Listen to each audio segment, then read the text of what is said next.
Bonjour et bienvenue, voici notre tour d'horizon économique, géopolitique et boursier. Nous sommes le lundi 1er octobre et pour comprendre comment tourne la planète finance en ce premier jour du 4e trimestre, c'est sur la bourse au quotidien et nulle part ailleurs. Et l'épisode du jour s'intitulera « Le syndrome des années en 8 va-t-il encore frapper ?»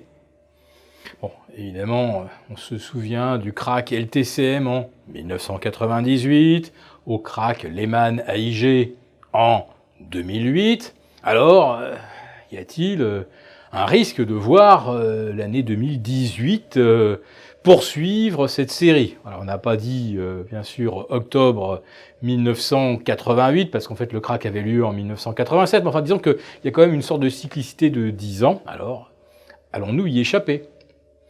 Alors, on va commencer déjà par regarder un petit peu ce qui se passe dans l'actualité.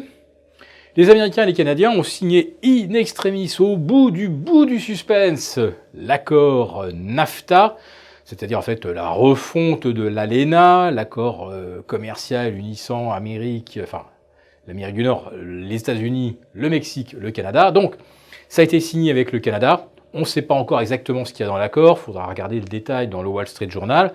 Tout ce qu'on sait en revanche, c'est que le Canada ne va pas écoper d'une surtaxe douanière sur les automobiles exportées vers les États-Unis. C'est déjà ça. Mais maintenant que les équipes de négociateurs américaines sont démobilisées, parce que le dossier canadien c'était vraiment le plus chaud, on nous annonçait que ça serait signé le 5 septembre dernier, vous avez vu, les Canadiens ont résisté 3 semaines de plus.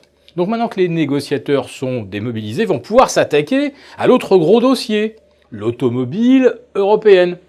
On sait que là, c'est l'Allemagne qui est particulièrement visée, Monsieur Trump ayant tweeté, je ne sais plus combien de fois, qu'il n'en pouvait plus des excédents allemands, et d'ailleurs, il a également précisé, de l'égoïsme allemand. Un égoïsme allemand qui a coûté d'ailleurs très cher à ses partenaires de l'Europe du Sud, en particulier à l'Italie, car c'était quand même le pays qui avait le profil industriel le plus proche de l'Allemagne. L'Allemagne, bon, c'est la grosse industrie, c'est la chimie, et l'Italie, c'est la micromécanique. Mais voilà, l'Allemagne s'est mise à délocaliser ce genre de production vers les pays de l'Est, Pologne, Slovaquie, République tchèque, etc. Et petit à petit, l'Italie a perdu ses marchés, et puis surtout, avec un euro trop fort au standard italien, eh bien, on a vu les déficits italiens se creuser. Et le problème, c'est que la croissance ne repart pas. Alors l'Italie propose un budget à 2,4% de déficit que Bruxelles s'est empressé de passer au lance-flammes en disant qu'il n'était pas question de dépasser les 2% de déficit du PIB. Alors pourquoi 2%? Ça a été décidé comme ça. Mais ce qui est encore plus absurde, c'est que la France, elle, à 2,8, 2,9, ça passe crème.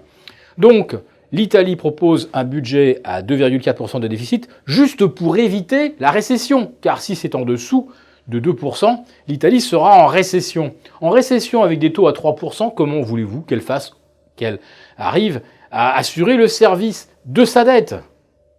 L'Italie est donc le dossier à surveiller cet automne. Alors des dossiers à surveiller, on va aussi en évoquer beaucoup à Bordeaux, jeudi 4, je serai donc en conférence avec mes compères Econoclast pour faire un tour d'horizon économique et des perspectives sur les marchés. Si vous voulez vous inscrire et que vous êtes dans la région de Bordeaux, eh bien, vous pouvez le faire en cliquant sur conférence, en allant sur le site Les Econoclastes, dont vous avez en haut de la page d'accueil un petit bouton conférence. J'en reviens maintenant à ces marchés que nous allons donc passer en revue jeudi, et ils abordent un 4e trimestre qui souvent est considéré comme problématique. Nous avons parlé donc du syndrome des années en 8. Mais là surtout le problème, c'est que nous avons des indices boursiers américains au plus haut, avec des taux qui sont également au plus haut. Alors si c'était que le 10 ans à 3,05, ça fait longtemps qu'on flirte avec les 3% aux États-Unis. Là, il n'y a pas de différence. Le problème, c'est que les taux courts, eux, ils suivent le loyer de l'argent et qu'on est maintenant à 2,85 sur le 2 ans. Or, le 2 ans, qu'on ne nous dise pas que ça n'aura pas d'impact sur les marchés. C'est vrai que des taux à 10 ans qui ne bougent pas, on va dire que tout est bien. Mais à 2 ans, c'est comme ça qu'on refinance par exemple des positions à effet de levier court terme. C'est refinancé avec de l'argent au prix où on le trouve. Et aujourd'hui donc c'est 2,25 depuis mercredi dernier. Alors prétendre que cela n'aura aucun impact sur les marchés, eh bien c'est vrai jusqu'au moment où cela aura effectivement un impact. Alors pour savoir si les choses risquent de bouger, regardez quand même de très près, surveillez de très près les parités de change, l'euro-dollar notamment. Regardez également ce qui se passe du côté du yuan, si jamais il replongeait sous les 6,90 face au dollar. Et bien sûr, il va falloir maintenant surveiller en Europe si on ne voit pas une sorte de contamination des taux par anticipation d'un relèvement qui surviendrait en 2019. En tout cas, ce statu quo qu'on a vu tout l'été sur les places européennes, alors que les places américaines s'échappaient par le haut, ce statu quo ne peut pas survivre à la montée des taux.